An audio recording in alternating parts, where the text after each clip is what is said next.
মেঘের করলে তো বন্ধুরা অনেক দিন পরে আজ মানে একটু ঠান্ডার অনুভব করব। তো এতদিন তো ঠান্ডার কোনো অনুভবই ছিল না, আর ঠান্ডা ছিলই না। হ্যাঁ, এখানে ছিল যেটা, সেটা হলো হাওয়া, এত হাওয়া। আর মানে ঘরের থেকে বেরোলে ঠান্ডা লাগে, আবার ঘরের মধ্যে ফ্যান ছাড়তে হয়, এরকম ছিল। সকালবেলায় হাওয়া, রাত্রিবেলায় হাওয়া, মানে সন্ধ্যা পর থেকে হাওয়া। আর দেখছি একটু ওয়েদারটা হলো ড্যাম ড্যাম ড্যাম, অনেকটাই ড্যাম। এই সাইডে ড্যাম আছে, ওই সাইডে রোদ্দু আছে। আশেপাশে রোদ্দুর দেখা যাচ্ছে না।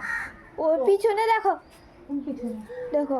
হ্যাঁ, এই ক্যামেরাটা একটু আমার হাতে দে।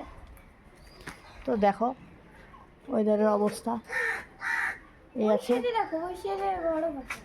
হ্যাঁ, আমার মেয়ে আমাকে গোল গোল গোল গোল করে ঘোরাচ্ছে। এই কাপড়টা কালকে অনেক কষ্ট করে ধুয়েছিলাম, কষ্ট মানে অনেকটাই কষ্ট করে ধুয়েছি, শুকিয়ে গেছে। এখন বৃষ্টি নামলেও টেনশন। আর এখানে ওয়েদার কী বলো তো, না এর আগেও বলেছি, যদি মেঘলা ওয়েদার দেয় তাহলে বৃষ্টি হয়। তো আজও বৃষ্টি হওয়ার সম্ভাবনা আছে। তো বন্ধুরা, টাটা।